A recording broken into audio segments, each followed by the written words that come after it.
Alors dans la même playlist Jupyter Notebook, j'ai déjà fait une vidéo sur le procédé, le processus pour installer l'onglet qui vous permet après d'installer des extensions pour votre Jupyter Notebook.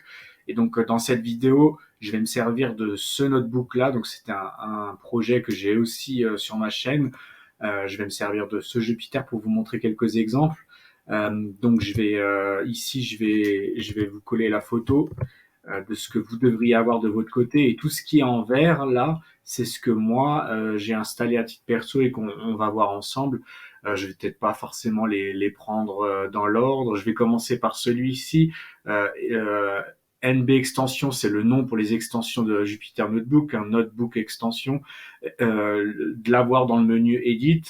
Donc ça, il suffit de le cocher pour l'activer. Donc vous cochez, vous réactualisez votre page et ça sera bon. Il est ici et ici, et quand vous cliquez dessus, bah, vous allez tomber sur cette page avec tous les menus. Donc cette extension, c'est ce que je viens de vous montrer. Ensuite, on a ça, Hide Input All, ça veut dire en gros cacher toutes les entrées. C'est avec l'œil que vous voyez ici. Vous voyez, pendant ce temps-là, j'ai des codes en entrée ici dans mon book. Donc il y a deux choses, hein. Il y a les codes, on va dire in, hein, ce que vous tapez, les entrées, et les out, ce qui va sortir. Et donc si vous voulez cacher tous les in, vous faites comme ça.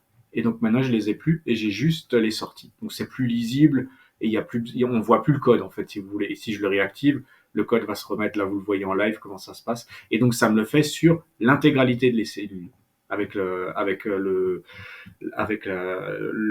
Donc ça, c'était pour celui-ci. Ensuite, celui-ci, c'est réglé. Code folding, celui-ci, qu'est-ce que c'est? On va prendre un code qui est généré avec des tabulations. Où c'est que j'en ai? Là, par exemple. Ici, ça, c'est pour commenter, hein. S'il y a un commentaire, il y a une petite flèche qui s'est mise là, ça me réduit tout le code.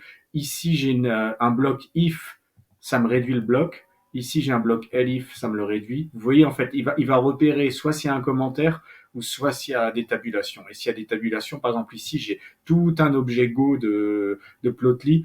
Si je fais ça, je le réduis tout.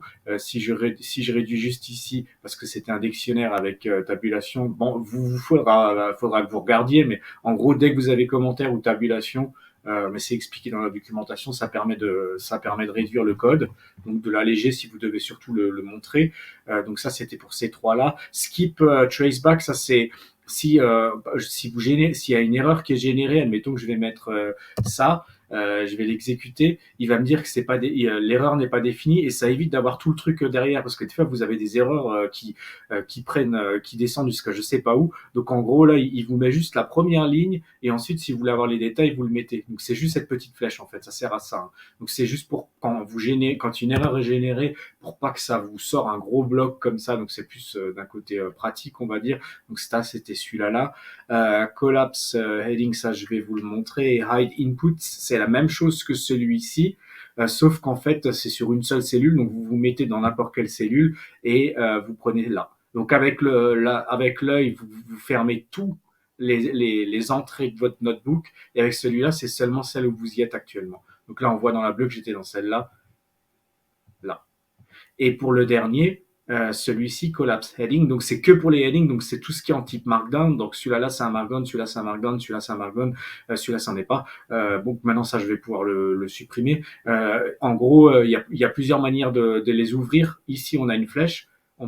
Je peux tout, là, si je le prends, c'est mon gros titre. Donc, ça veut dire que si je vais le réexécuter pour que ça soit plus propre, mais si je le ferme, il y a tout qui se ferme.